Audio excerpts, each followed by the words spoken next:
Hello, this is Pastor Brian Anderson, and we are doing a daily devotion. Today we are in Matthew chapter 24.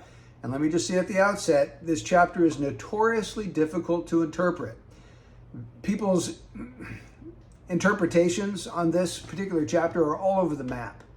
I'll give you my take on it, so just consider what you think.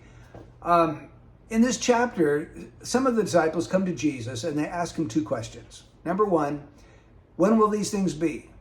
Well, when will what things be? The things Jesus had just been talking to them about.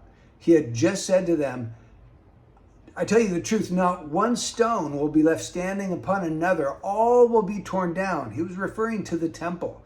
He's saying the temple is going to be destroyed.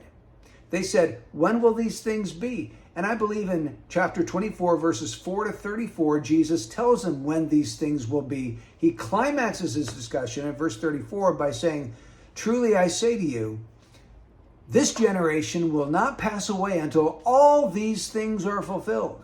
When will these things be?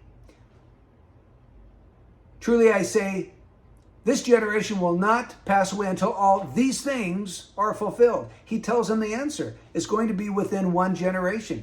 He's speaking to his present generation, and he says, this particular generation that I'm speaking to will not pass away until all the things I've just told you about, verses 4 to 34, come to pass. Now, I know there's some interpretational difficulties in this view, and I don't have time to get into them, but let's just make that the short answer. Second question. And what is the sign of your coming and the end of the age? I believe he answers that question in Matthew 24, verses 35, all the way through the end of chapter 25. And his short answer is, there is no particular sign of his second coming, because he says it's going to be sudden and unexpected. There will be nothing that you can look at and know that he's about to come. He says no man knows the day or the hour.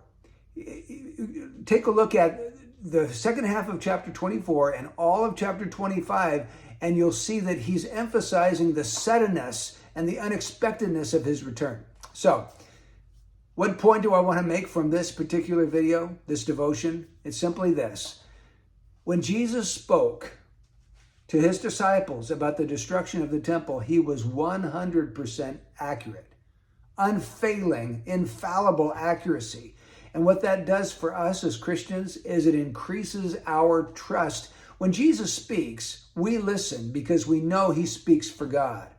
See, his prophetic accuracy is just another indication that he is who he claimed to be, the divine and unique Son of God. And so we need to fall on our faces and worship him and follow him.